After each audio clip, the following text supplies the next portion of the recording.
నమస్తే. మీనాక్షి నటరాజన్ రాష్ట్ర వ్యాప్తంగా పాదయాత్రలు చేస్తూ ఉంది. అసలు ఎందుకోసం పాదయాత్రలు చేస్తూ ఉంది, అసలు కాంగ్రెస్లో ఎందుకని అసలు ఈ స్థాయిలో ఉంది, ఒక ఇన్ఛార్జిగా ఉండి ఆమె చేయడానికి కారణాలు ఏంది, ఇవన్నీ విషయాలు తెలుసుకుందాం. మనతో మాట్లాడడానికి వెంకట నాయకుడు. నమస్తే వెంకట నాయక్. నమస్తే. ఏమంటావు, ఎందుకని ఈ అంటే ఇన్ఛార్జిగా ఉన్న వాళ్ళు పాదయాత్ర చేసేటప్పుడు ఎప్పుడు చూడలేదు, కానీ ఈమె ఎందుకు అని పాదయాత్ర చేస్తుంది అనుకోవచ్చు? తెలంగాణ రాష్ట్ర చరిత్రలో రూలింగ్ పార్టీ ప్రజల సమస్యలను, బాధలను రాజకీయంగా కానీ సంక్షేమ రూపంలో కానీ తెలుసుకోవడం కోసం గ్రౌండ్ లెవెల్కి రావడం ఏదైతే ఉందో ఇది చాలా గొప్ప విషయం, గొప్ప నిర్ణయం. ఇది ఇంకా ఫ్యూచర్లో మెమరబుల్ కాబోతున్నది.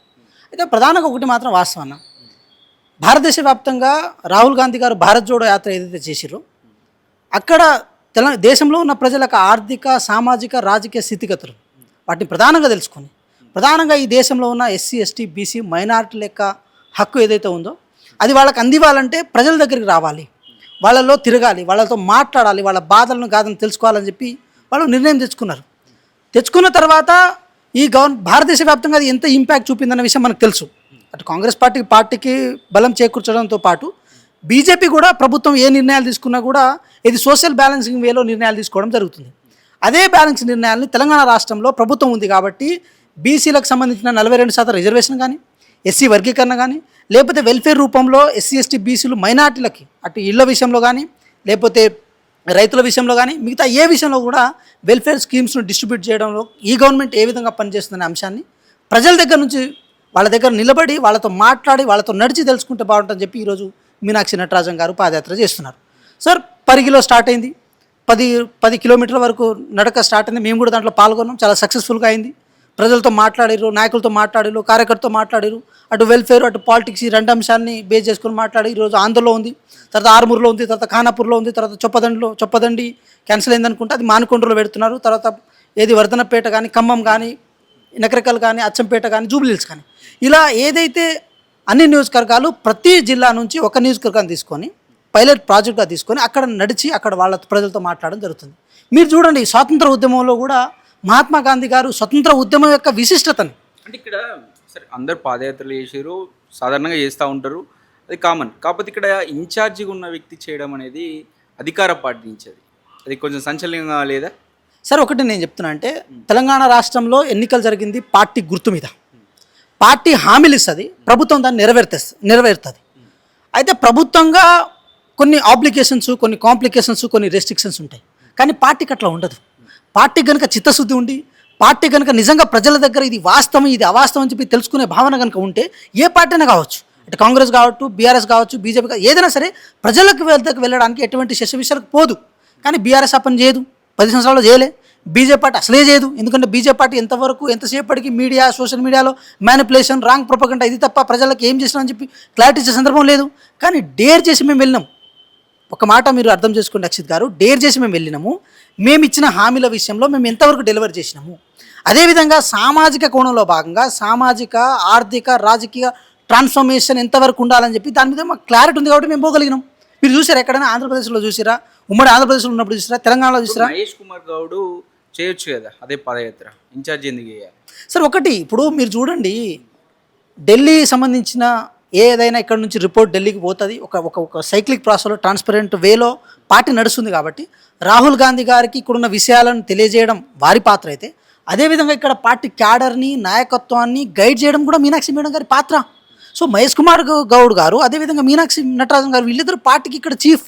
అంటే పార్టీ ఎట్లా నడవాలనేది డిసైడ్ చేసేది మహేష్ కుమార్ గౌడ్ గారు అయితే, దాన్ని దిశానిర్దేశం చేసేది అయితే మీనాక్షి నటరాజన్ గారు కదా. సో ఇది ఒక ఆన్సరబుల్ సిస్టమ్ నడుస్తుంది అక్షిత్ గారు. అసలు దీన్ని మనం చాలా అప్రిషియేట్ చేయాలి. ఈ పాదయాత్ర ముఖ్య ఉద్దేశం కార్యకర్తలకు ధైర్యం నింపడానికి, స్థానిక ఎలక్షన్లో గెలిపే లక్ష్యంగా పనిచేయడానికి అనుకోవచ్చా?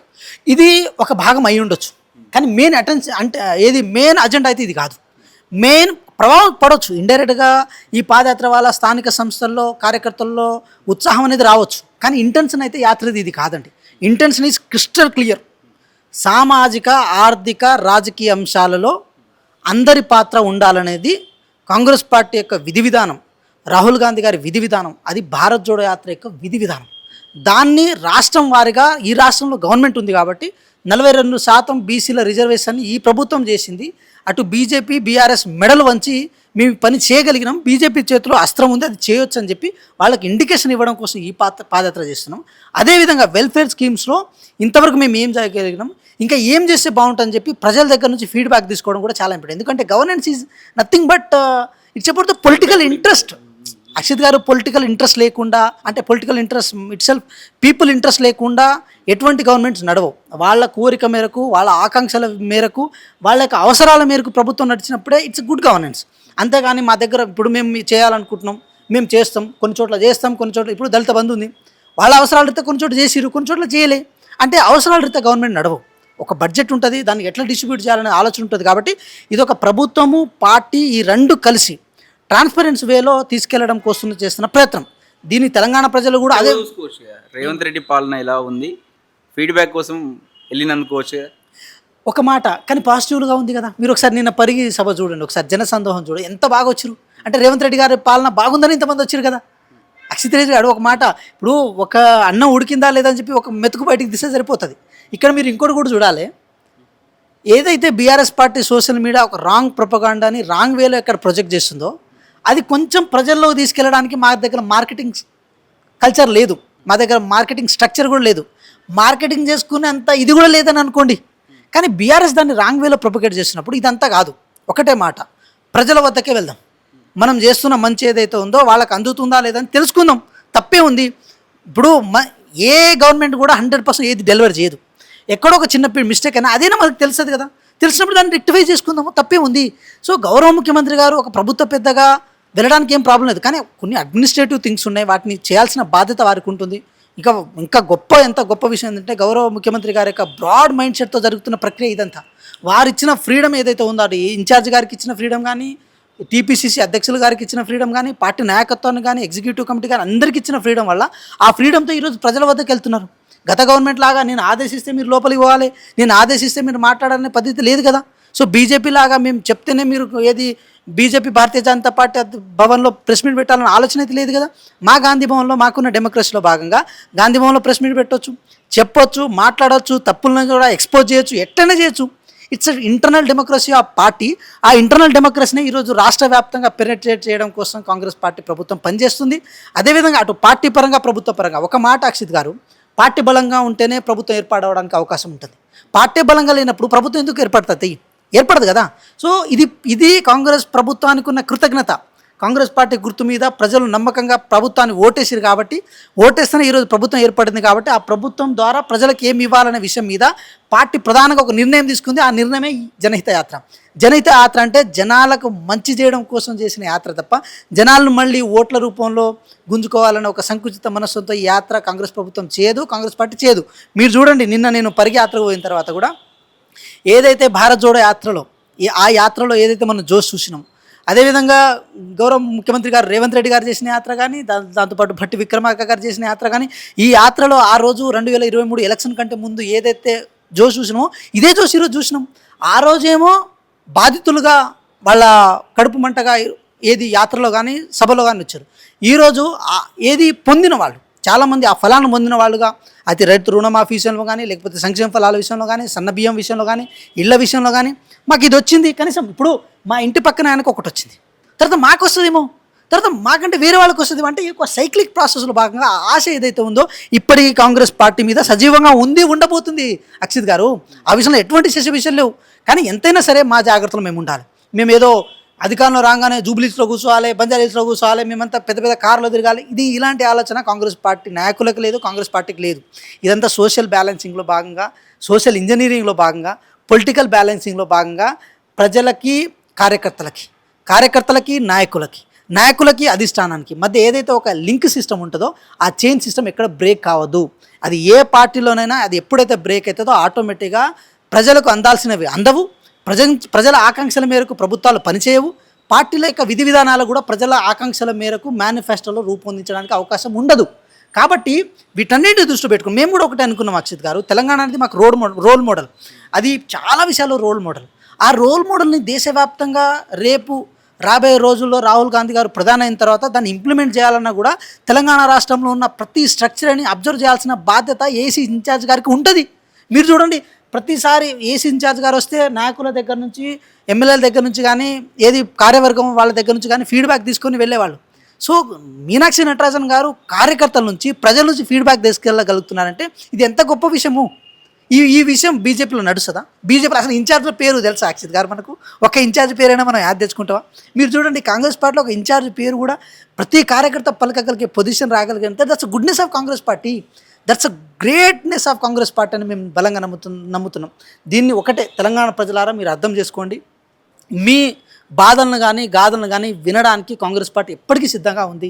మేమేదో గుడ్డిగా ప్రతి విషయాన్ని పర్ఫెక్ట్గా చేస్తున్నాం అని చెప్పి ఆ భ్రమలో కాంగ్రెస్ పార్టీ లేదు. గౌరవ ముఖ్యమంత్రి గారు కూడా ఎక్కడికక్కడ ఎప్పటికప్పుడు వారి యొక్క పరిపాలనని క్రాస్ చెక్ చేసుకుంటారు. దానికి పార్టీ ఉంది, పార్టీ అధిష్టానం ఉంది, ఏ పని చేసే విషయంలో కూడా సిన్సియారిటీ ఉంది. That's a greatness of government. యథార్థవాది లోక విరోధి అన్నప్పుడు వాస్తవాలు మాట్లాడినప్పుడు కొంతవరకు ఇబ్బంది కలగొచ్చేమో, కానీ వాస్తవాలు ఎప్పటికైనా థ్రైవ్ అవుతాయి. కొన్ని చేదుగా ఉండొచ్చు కాబట్టి ఎప్పటికైనా థ్రైవ్ అవుతాయి. ఈరోజు గౌరవ ముఖ్యమంత్రి గారు కేసీఆర్ గారి పట్ల చేస్తున్నది ప్రతిదీ వాస్తవం. ఏది బీజేపీ పట్ల మాట్లాడుతుంది కూడా ప్రతిదీ వాస్తవం. ఆయన అంటాడు రామచంద్రరావు, నేను మాస్ లీడర్ అని చెప్పి చెప్పుకోవడం అంటే ఏదో తిడితే మాస్ లీడర్ కాదు Ramachandrarao. We should stand on that. BC రిజర్వేషన్లో నీకున్న ఏదైతే 2 నాలుకల ధోరణిని ప్రదర్శించడం. అదేవిధంగా జనహిత యాత్ర జరిగినప్పుడు 6 గ్యారెంటీలు ఇచ్చారు. కేవలం వెల్ఫేర్ అంశంలో మాత్రమే ప్రశ్నించడం ఆపేయండి బీజేపీ నాయకులారా. కొన్ని సోషల్ రిఫార్మ్స్ ఉన్నాయి, కొన్ని ఎకనామికల్ రిఫార్మ్స్ ఉంటాయి, కొన్ని పొలిటికల్ ట్రాన్స్ఫర్మేషన్స్ ఉంటాయి. వాటిలో లోతుగా మీరు విశ్లేషించినప్పుడే మీ రాజకీయాల్లో ఉన్నదని మేము గ్రహిస్తాము. ఏదో గుడ్డిగా ఏదో మీడియాని మేనేజ్ చేయడం కోసం ఏది పడితే అట్లా మాట్లాడదు, కుదరదు. మీకు మీనాక్షి నటరాజన్ గారు చేస్తున్న యాత్ర మీకు అర్థం కావాలంటే మీరు ఊళ్ళోకి వచ్చి ఇంద్రమ్మ ఇళ్ళని రైతులను మీరు పలకరించినప్పుడే ఆ యాత్రకున్న విలువ మీకు తెలుస్తుంది. కాబట్టి తెలంగాణ ప్రజలారా, ఈ యాత్రలో మీకున్న ఏ ఇబ్బందులైనా మీరు చెప్పుకోవచ్చు. ఇది రేపు తెలంగాణ రాష్ట్ర రాజకీయాల్లో ముఖ చిత్రాన్ని మార్చే యాత్రగా మేము దీన్ని అభినందిస్తాం. ఇది మీనాక్షి నటరాజన్ అయితే యాత్ర చేస్తూ ఉంది. అక్కడ ఉన్నటువంటి జనాలతో మాట్లాడడం కావచ్చు, అక్కడ వచ్చినటువంటి ఫీడ్బ్యాక్ కావచ్చు, మరి ఇంకా ప్రభుత్వం ఎలాంటి చేంజెస్ రావాలి, ఇవన్నీ అక్కడ ఆమె తెలుసుకోబోతుంది. డైరెక్ట్ ఆమె వెళ్ళి కార్యకర్తలతో ప్రజలతో మాట్లాడుతుంది కాబట్టి ఈజీగా గ్రాఫ్టింగ్ చేయాల్సి ఉంటుంది. ఏం సమస్యలు ఉన్నాయి, ఏ నియోజకవర్గంలో ఏమున్నాయి అదనుకోవచ్చు. స్థానిక ఎలక్షన్స్ ఉన్నాయి, అక్కడ నుంచి ఎలా నడుస్తుంది, అక్కడ సమన్వయం ఎలా ఉంది, ఇవన్నీ తెలుసుకోవడానికి మెయిన్గా యాత్ర ఉపయోగపడుతుంది అనేది కీలకంగా మనకు కనిపిస్తుంది. కెమెరామెన్ వంశీతో అక్షిత్, హైదరాబాద్.